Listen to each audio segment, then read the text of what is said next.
ألا بذكر الله تطمئن القلوب.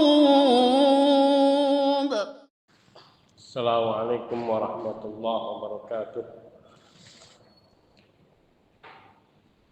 إن الحمد لله نحمده ونستعينه ونستغفره ونعوذ بالله من شرور أنفسنا وسيئات أعمالنا من يهده الله فلا مضل له ومن يضلل فلا هادي له وأشهد أن لا إله إلا الله وحده لا شريك له وأشهد أن محمدا عبده ورسوله. يا أيها الذين آمنوا اتقوا الله حق تقاته ولا تموتن إلا وأنتم مسلمون. يا أيها الناس اتقوا ربكم الذي خلقكم من نفس واحدة وخلق منها زوجها وبث منهما رجالا كثيرا ونساء واتقوا الله الذي تساءلون به والأرحام إن الله كان عليكم رقيبا. يا أيها الذين آمنوا اتقوا الله وقولوا قولا سديدا يصلح لكم أعمالكم ويغفر لكم ذنوبكم ومن يطع الله ورسوله فقد فاز فوزا عظيما. أما بعد فإن أصدق الكلام كلام الله سبحانه وتعالى وخير الهدي هدي محمد صلى الله عليه وآله وسلم وشر الأمور محدثاتها فإن كل محدثة بدعة وكل بدعة ضلالة وكل ضلالة في النار. Ma'asyiral muslimin, ikhwati fillah, azani Allah wa iyyakum jami'an wa rahimani wa rahimakum.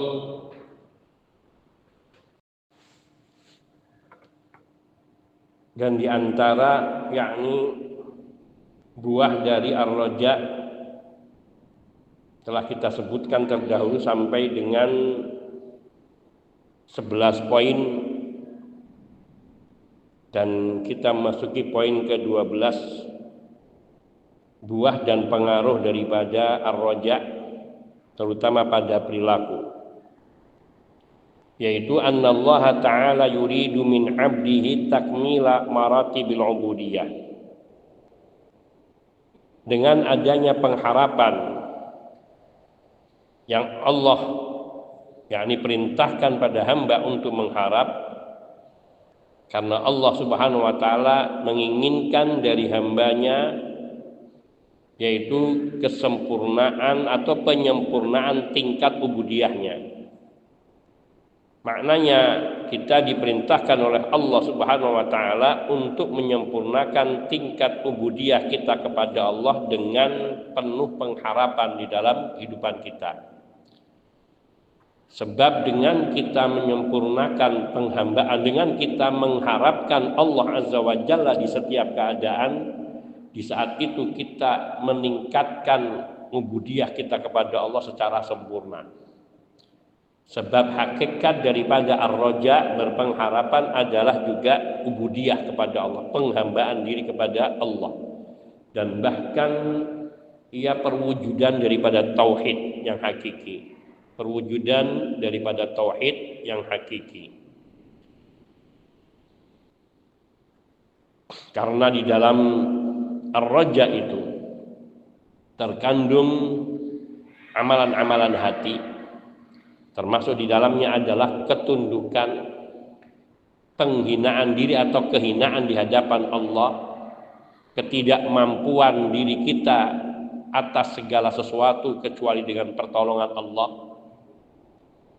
Kemudian juga tawakal, bersandarnya hati kepada Allah Subhanahu wa taala, isti'anah, meminta pertolongan kepada Allah Subhanahu wa taala, termasuk memiliki yaitu sifat takut dan berpengharapan, kesabaran di dalam mentaati Allah dan sabar di dalam menjauhi larangan-larangan Allah, sabar di dalam menghadapi segala ujian dan cobaan hidup, bersyukur kepada Allah, kemudian inabah yaitu kembali kepada Allah, dan berbagai hal lainnya Ini termasuk tingkatan ubudiyah hamba kepada Allah Subhanahu wa taala.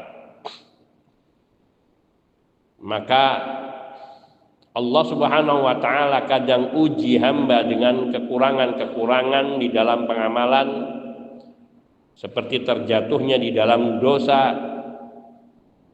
Namun dengan sebab kesadaran itu pada diri hamba, adanya keinginan untuk kembali kepada Allah dengan bertaubat kepada Allah Subhanahu wa taala. Dan taubat itu sendiri juga termasuk penyempurnaan tingkat ubudiyahnya kepada Allah Subhanahu wa taala.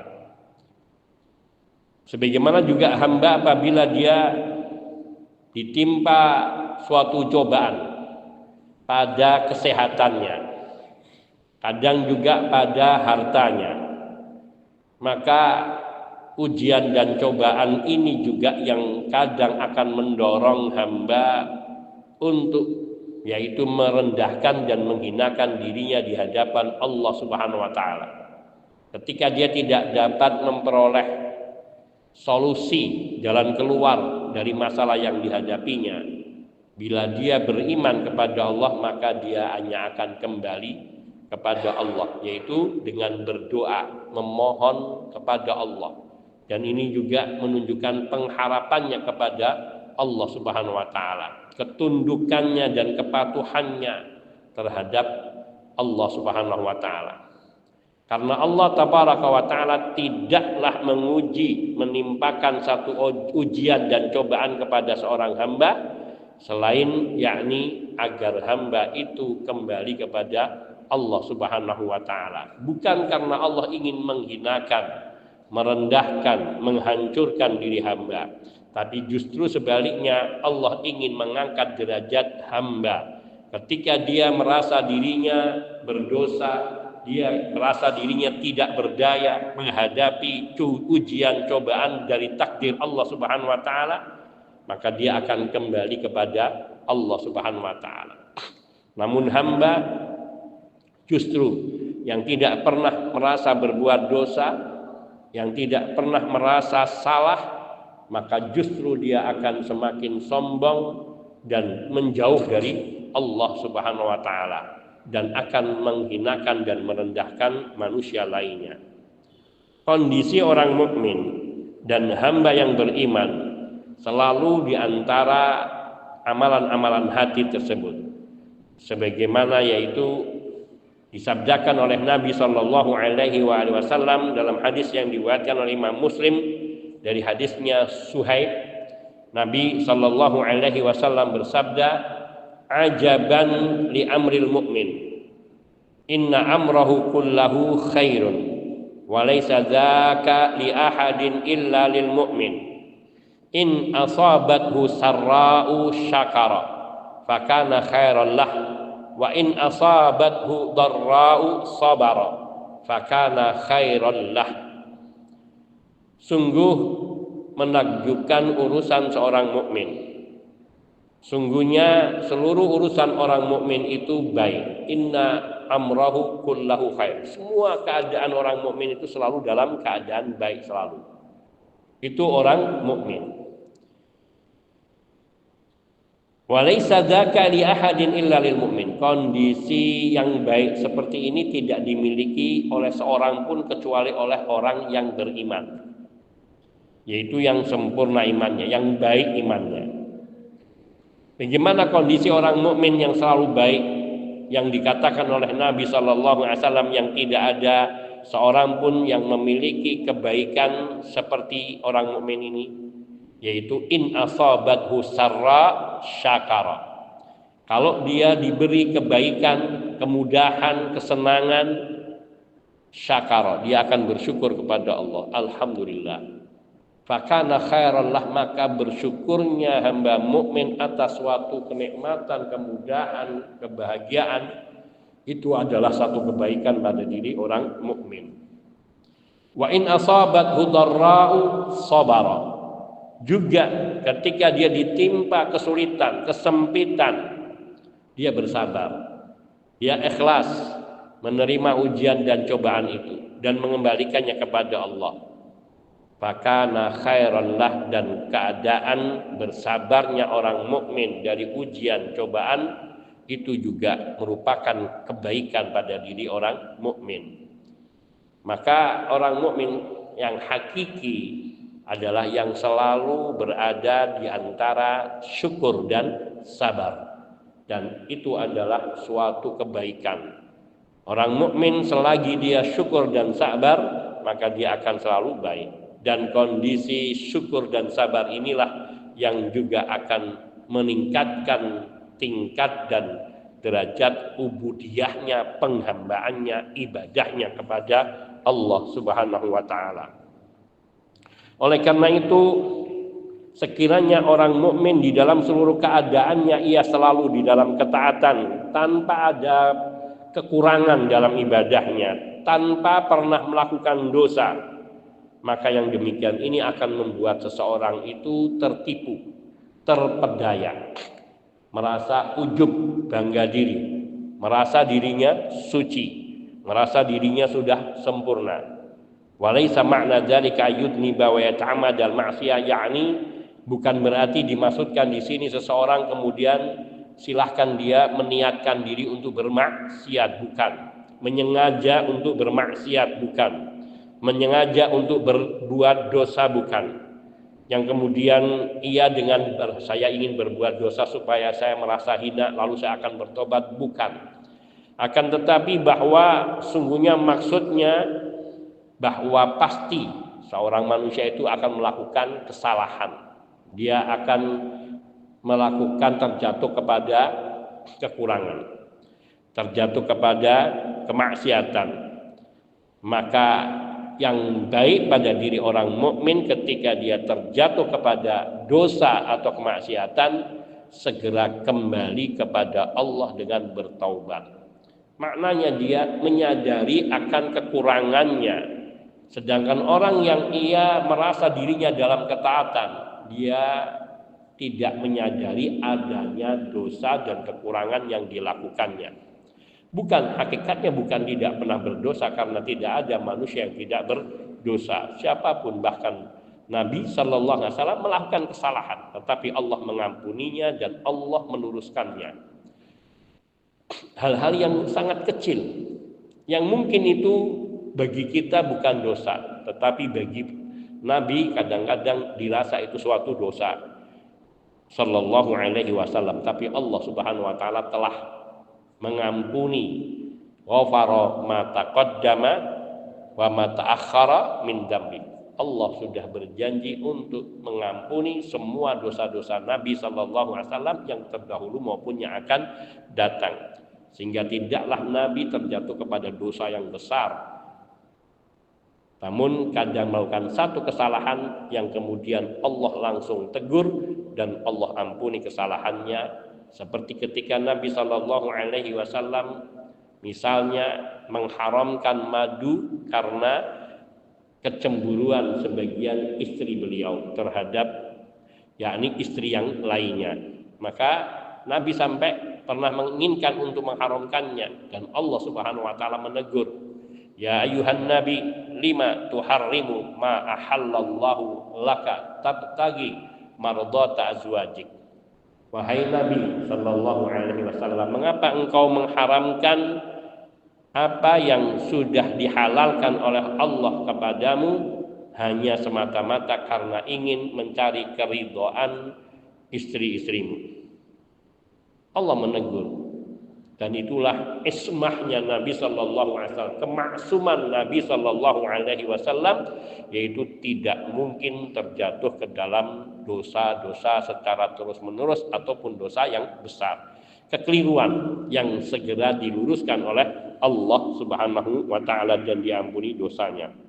Maka tidak ada orang yang luput dari dosa, apalagi kita yang bukan kedudukannya sebagai Nabi, tentu banyak dosanya. Maka seseorang yang ia merasa dirinya dalam kebaikan selalu, maka ia akan tertipu, terpedaya dengan dirinya, dan bahkan dia akan merasa bangga dan merasa kagum terhadap diri sendiri. Dan ini adalah satu dosa tersendiri. justru di saat itu adalah dosa bagi dirinya yang tidak disadari. Dia tidak bermaksiat, tetapi ketika muncul di dalam hatinya kebanggaan terhadap diri, ujubnya terhadap diri, merasa lebih baik dari saudaranya, maka itu adalah dosa yang tidak disadari, yang sesungguhnya bahkan bisa menyeret diri seseorang kepada dosa yang lebih besar lagi. Tapi seseorang hamba yang dia selalu merasa dirinya kurang dan selalu mewaspadai dirinya, sehingga ketika dia merasa terjatuh kepada dosa, segera dia bertaubat dan beristighfar, sehingga ia menyungkurkan dirinya di hadapan Allah Azza wa Jalla, menundukkan dirinya kepada Allah Subhanahu wa taala, sehingga ia akan lebih baik kondisinya daripada sebelum atau daripada ketika dia berbuat dosa atau ketika dia belum berbuat dosa. Sebelum dia berbuat dosa ibadahnya biasa, tapi ketika dia terjatuh kepada dosa dan dia menyadari, dia menyesal, maka dia beristighfar, meminta ampun, maka keadaan ibadahnya meningkat menjadi lebih baik, karena dia ingin supaya dirinya diampuni, karena ingin dosa-dosanya dimaafkan oleh Allah Subhanahu wa taala. Fayakunullah bihadzal i'tibar ahabba ilaihi wa akhwafa indahu wa arjalahu min kulli ma siwa. Pada kondisi seorang hamba ketika dia kembali kepada Allah, bertaubat kepada Allah, meminta ampun kepada Allah setelah dosa yang dia lakukan dan dia menyadari dosa-dosanya, maka di saat itu dalam kondisi seperti ini, maka Allah lebih dia cintai, Allah lebih dia takuti, Allah lebih dia harapkan rahmatnya, ampunannya, pertolongannya, perlindungannya dan segalanya dari semua selain Allah Subhanahu wa taala. Maka cintanya kepada Allah di dalam hatinya semakin maju, meningkat dan mengalahkan kepada semua kecintaan kepada selain Allah Subhanahu wa taala. Hal itu akan mendorong yakni untuk ia senantiasa semakin tinggi tingkat ibadahnya kepada Allah Subhanahu wa taala. Akan mengikuti orang yang semakin mencintai Allah, maka dia akan semakin taat dan semakin rajin di dalam ketaatannya kepada Allah, dan akan menggiring semua ketaatan-ketaatan yang lainnya.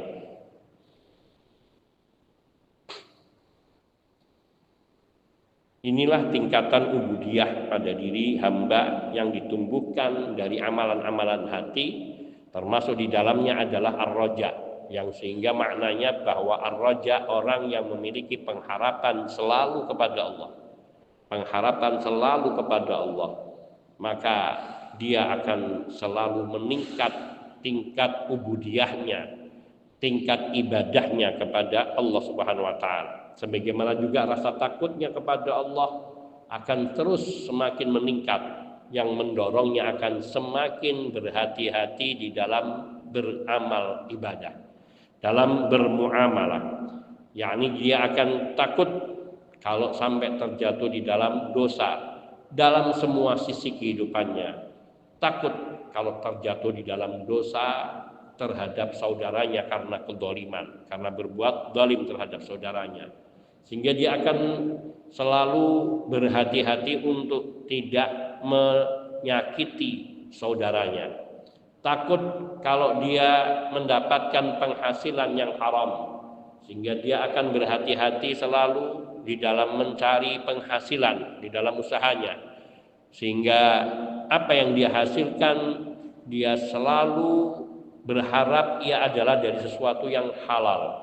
Dan bila mendapatkan sesuatu keraguan akan kehalalan suatu rezeki atau suatu usaha, maka dia akan menjauhkan diri, lebih memilih untuk tidak mengambil sesuatu yang dia ragukan kehalalannya. Ini kondisi hamba yang ia semakin meningkat ubudiyahnya kepada Allah dengan rasa takutnya. Demikian pula takut di dalam semua aspek kehidupannya. Takut kalau ibadahnya tidak sempurna, tidak diterima oleh Allah Subhanahu wa taala. takut kalau dosa-dosanya di masa lalu belum diampuni oleh Allah Subhanahu wa taala.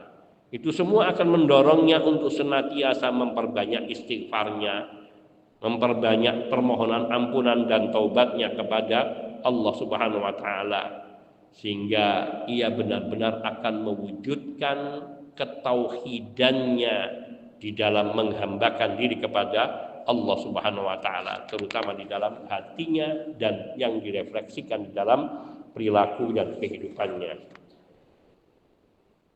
Kemudian yang ke-13, faedah dari ar-raja serta dampak positif pada perilaku seseorang karena adanya ar-raja, yaitu anna faqda hadhil khallah au kullah yurithu kulla qabihin wa yahmilu ala umurin sayyah, bahwa seseorang yang ia kehilangan sifat rojaknya dari hatinya, dari dirinya, maka ia akan memiliki sifat-sifat yang jelek, sifat-sifat yang buruk, dan akan mendorongnya untuk melakukan banyak kejelekan dan keburukan.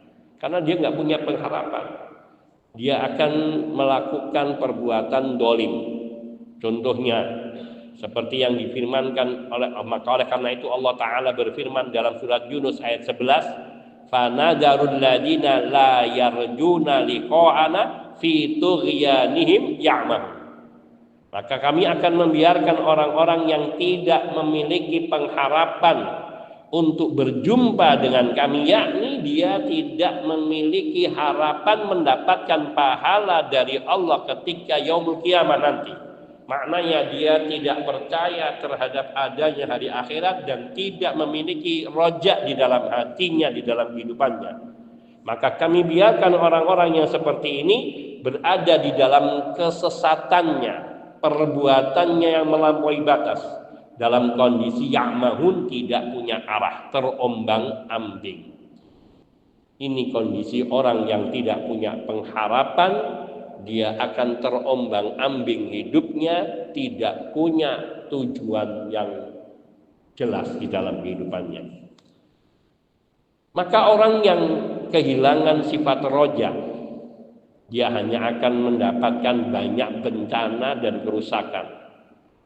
Satu, dia akan berpaling dari wahyu Allah Azza wa Jalla, yang di dalam wahyu Allah itu mengandung kesempurnaan obat hati terutama, karena obat hati itu obat yang paling mujarab, multifungsi, multivitamin. Obat hati itu multivitamin dan sempurna, karena ngobatin rasa dengki dihilangkan, ngobatin kebahilan, mengobati kejahilan, mengobati apalagi kedengkian, mengobati rasa sifat pemarah, emosian, mengobati hal-hal lainnya yang banyak, dihilangkan di dalam hatinya. Dan itu wahyu Allah Subhanahu wa taala. Dan juga di dalam wahyu Allah Subhanahu wa taala terkandung petunjuk yang sempurna, pengajaran yang sempurna, ilmu yang sempurna. Allah Tabaraka wa taala berfirman mengenai diri orang-orang kafir yang mereka tidak memiliki pengharapan, yakni pengharapan dari rahmat Allah Azza wa Jalla. Di dalam surat Yunus ayat 15, Allah Tabaraka wa taala berfirman, wa idza tutla alaihim ayatuna bayyinatin qala alladziina la yarjuna liqa'ana ti biqur'anin ghairi hadza aw baddil. Mereka berpaling dari wahyu Allah. Ini yang pertama.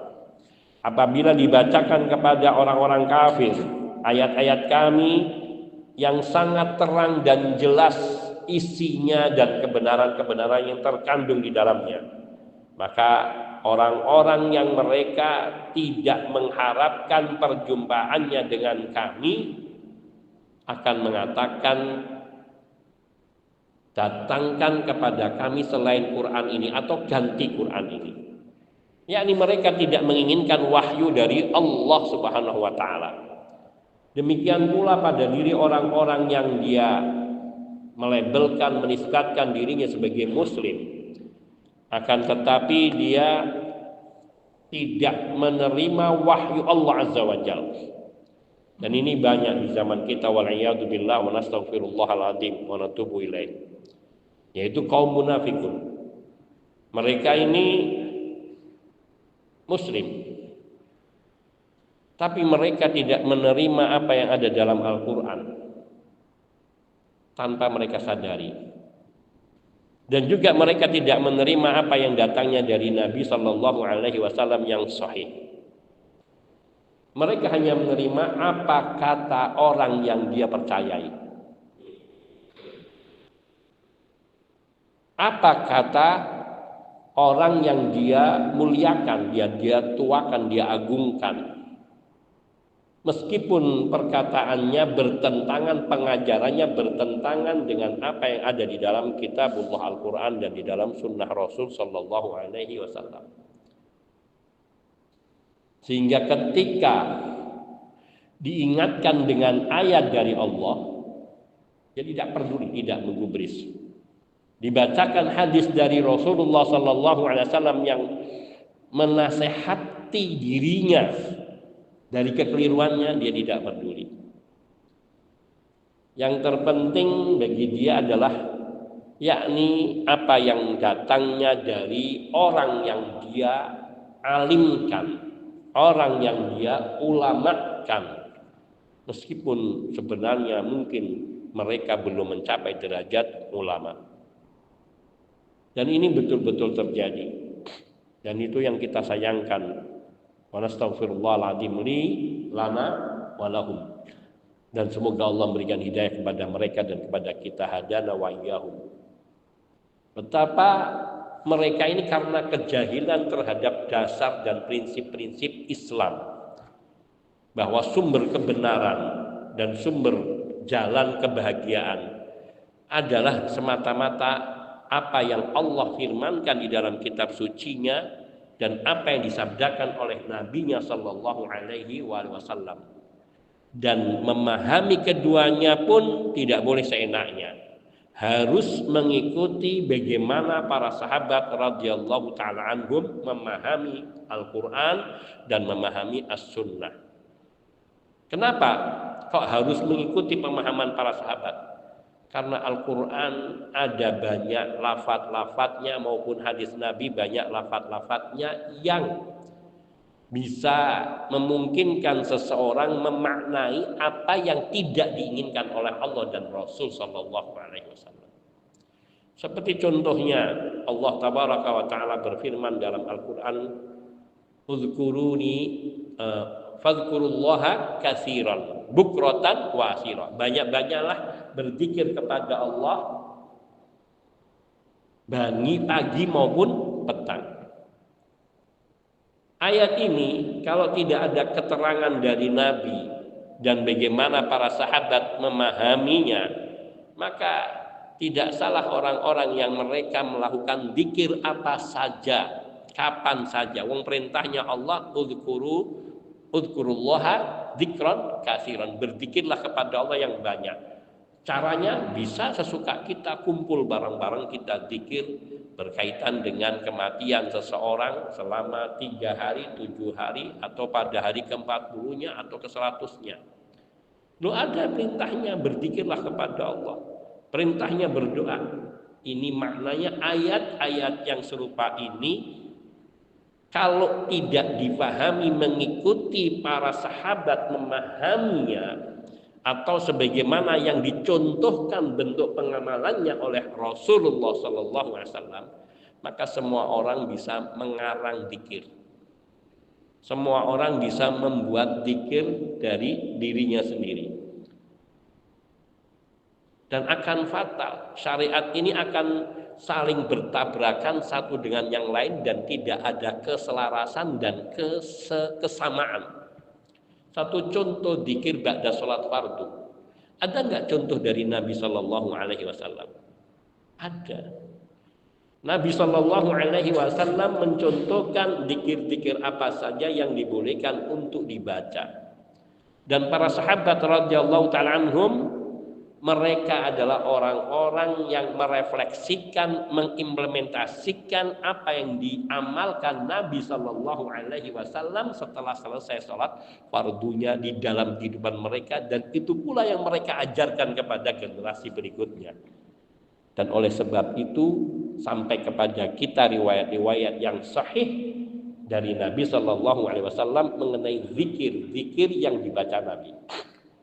Apa kita nggak boleh membaca zikir yang lainnya setelah selesai sholat fardu? Kalau seandainya itu dibenarkan, maka para sahabat sudah pertama kali melakukannya. Karena nggak ada orang yang lebih sempurna pengamalan sunnah Rasul Shallallahu Alaihi Wasallam melebihi para sahabat radhiyallahu ta'ala. Dan tidak ada amalan yang lebih sempurna dari apa yang diamalkan oleh Nabi Shallallahu Alaihi Wasallam, meskipun kelihatan sedikit sederhana. Contoh diriwayatkan dari, yakni ada seorang yang bertanya kepada Sauban, maula Rasulullah Shallallahu Alaihi Wasallam, yaitu mantan budaknya Nabi Shallallahu Alaihi Wasallam, namanya Sauban. Yakni mengenai apa yang dibaca oleh Nabi ketika Rasulullah Sallallahu Alaihi Wasallam salam dari sholatnya. Maka beliau mengatakan beliau beristighfar 3 kali, kemudian mengucapkan Allahumma antas salam wa minkas salam tabarakta ya dzal jalali wal ikram.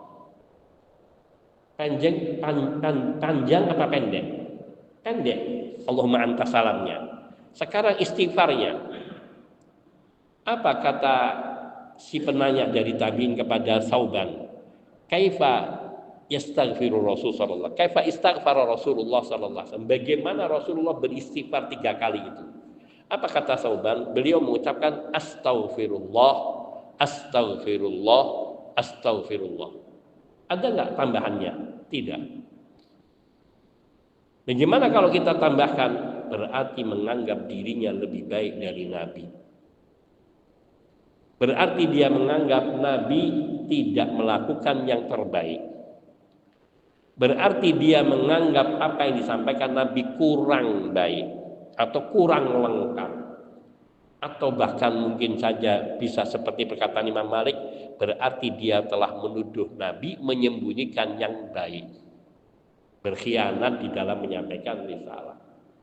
Kenapa Nabi Shallallahu Alaihi Wasallam tidak menambahkan astaghfirullahaladzim li wali walidayya wali masyayikhi wali asatidati wali muallimiyya wali man ahsana ilayya wali man awsani bidu'a wali jami'in mu'minin wal mu'minat? Bukankah ini maknanya baik? Ada nggak yang menentang makna baik ini? Tidak ada. Tapi kenapa para sahabat tidak melakukannya? Kenapa Nabi tidak mengajarkannya? Karena Nabi hanya menyampaikan apa yang diperintahkan oleh Allah Subhanahu wa taala. Wa ma yantiqu 'anil hawa in huwa illa wahyun yuha. Apa yang disampaikan Nabi bukan berdasarkan perasaan, pikiran, akan tetapi semata-mata wahyu yang diperintahkan oleh Allah Subhanahu wa taala. Bisa enggak Nabi mengucapkannya lebih baik seandainya? Seandainya itu bisa, tapi dilakukan enggak? Tidak, berarti bukan syariat. Maka kita jangan melihat agama itu dari persepsi diri kita atau akal kita. Tapi agama itu harus kita kembalikan kepada persepsi yang benar sebagaimana yang dicontohkan oleh Nabi Shallallahu Alaihi Wasallam. Dan siapa yang menyaksikan Nabi mengamalkan ayat-ayat Quran dan hadis-hadisnya? Para sahabat radhiyallahu ta'ala. Dan para sahabat adalah orang-orang yang terjujur dari umat ini, yang paling amanah. Karena ada wasiat dari Nabi Shallallahu Alaihi Wasallam, fal yuballighi syahidu minkumul ghaiba, agar orang yang hari ini melihatku, menyaksikanku, mendengarku, menerima dariku, menyampaikan kepada orang-orang yang tidak mendengar dariku.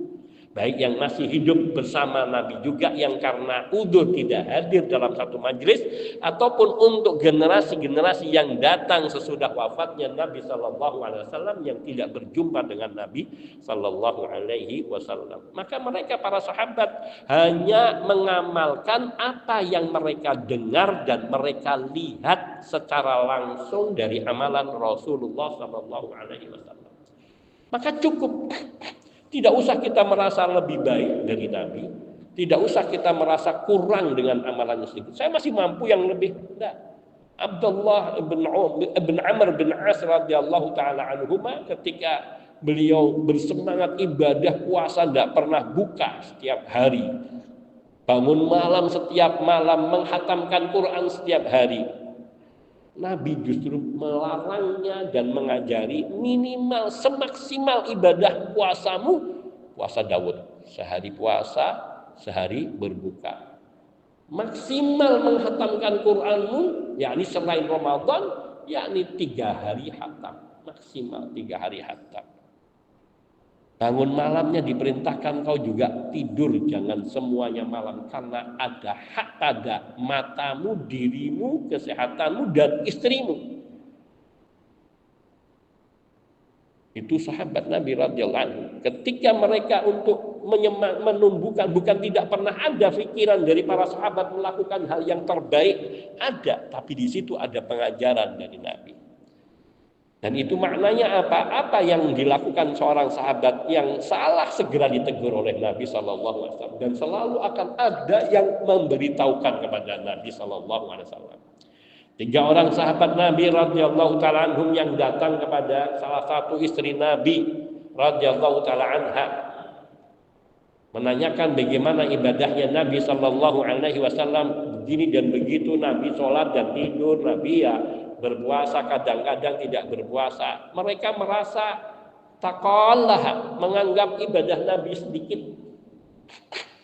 Ibadah Nabi itu kali itu nggak banyak. Akhirnya mereka merasa dirinya mampu berpuasa lebih atau beribadah lebih. Sehingga yang satu mengatakan, saya tidak akan pernah tidur malam. Artinya saya akan selalu bangun tidak tidur di malam hari untuk mengerjakan sholat sepenuhnya. Sepanjang malam dari ba'dal isya sampai subuh. Baik dan dohirnya baik. Saya akan selalu berpuasa setiap hari, tidak akan pernah berbuka kecuali hal yang diharamkan, yaitu 5 hari yang diharamkan apa? Idul Fitri, Idul Adha, dan Ayyamut Tasyrik. Itu hanya 5 hari yang diharamkan secara mutlak. Ada pengharaman berpuasa mengkhususkan puasa hari Jumat, tidak boleh, tapi harus dibarengkan dengan hari sebelumnya atau hari sesudahnya. Juga larangan berpuasa hari Sabtu kecuali dengan membarengkan sehari sebelumnya atau sehari sesudahnya. Artinya tidak mutlak, tapi 5 hari ini mutlak. Kecuali Ayyamut Tasyrik pun ada rukhsah bagi orang yang berhaji yang tidak bisa membayar hadyu karena tamattu atau hadyu qiran, tidak punya duit, maka mereka menggantinya dengan berpuasa 3 hari di tanah suci, yaitu tanggal 11, 12, 13 dan 7 hari di tanah air sempurna. Asyaratun tilka asyaratun kamilah, kata Allah, itu adalah 10 hari yang sempurna. Tapi itu bagi orang yang terpepet, kalau tidak puasa tanggal 11, 12, 13 dia keburu pulang misalnya. Tapi kalau dia punya longgar waktu dan dia berpuasa selain itu tidak apa-apa. Artinya bahwa 3 hari ini mutlak bagi orang yang tidak haji, tidak boleh. Kita di sini saya ingin puasa tanggal 11, 12, 13 Hijriah atau tanggal 13, 14, 15 karena saya sudah biasa puasa Ayyamul Bid. Nah, ini nanti juga pada Idul Adha saya mau puasa Ayyamul Bid. Ayyamul Bid itu hanya boleh dilaksanakan 13, 14, 15. Sementara tanggal 13 termasuk Ayyamut Tasyrik yang di situ Nabi melarang untuk berpuasa. Maka tidak bisa, tidak ada rukhsah kecuali bagi yang haji. Intinya ini, salah satu sahabat ini ingin berpuasa sepanjang tahunnya selain 5 hari yang diharamkan. Yang lain lagi mengatakan saya tidak mau kawin, karena nanti kalau kawin saya harus ngurusin istri, ngurusin anak, terganggu ibadah saya. Semangat tidak ibadahnya. Tapi Nabi SAW mengatakan, wallahi inni la akhsyakum lillahi wa atqakum lillah. Demi Allah, aku adalah manusia yang paling takut kepada Allah, yang paling bertakwa kepada Allah. Walakinni akumu wa arkudu. Tapi aku bangun malam, tapi aku juga tidur, tidak semua sepanjang malam aku bangun. Hanya mungkin sekali 2 kali, tapi seringnya Nabi tidur. Sebagaimana perintah Allah kepada Nabi sallallahu alaihi wasallam, "Qumil laila illa qalilan, nisfahu aw inqus minhu qalilan, au zid alaihi waratil qur'ana tartila." Bangun sebagian dari malam, hanya sedikit dari bagian malam yang kau gunakan untuk tidur. Au nisfahu, atau setengah malam kau tidur, setengah malamnya kau bangun, atau kurangi sedikit atau lebihkan sedikit, dan bacalah Al-Quran dengan tartil. Tidak Nabi sendiri yang manusia yang paling soleh, yang paling takwa, yang paling takut kepada Allah, tidak diperintahkan oleh Allah untuk bangun sepanjang malamnya. Walakinni akumu wa arkud. Aku bangun malam dan aku juga tidur. Wa asumu wa uftir. Aku juga berpuasa, tapi aku juga berbuka, artinya tidak sepanjang tahun Nabi sallallahu alaihi wasallam berpuasa. Kira-kira Nabi sanggup enggak berpuasa sepanjang tahun? Sanggup. Bahkan Nabi berpuasa wisal pun sanggup, karena Allah memberikan rasa kenyang kepada Nabi sallallahu alaihi wasallam dalam puasanya. Ketika ada seorang sahabat yang puasa wisol, dibilangin oleh Nabi masih juga dia bersikukuh, ayo kalau gitu kuat-kuatan. Maka berpuasa Nabi tidak buka, tidak sahur lagi, terus menyambung.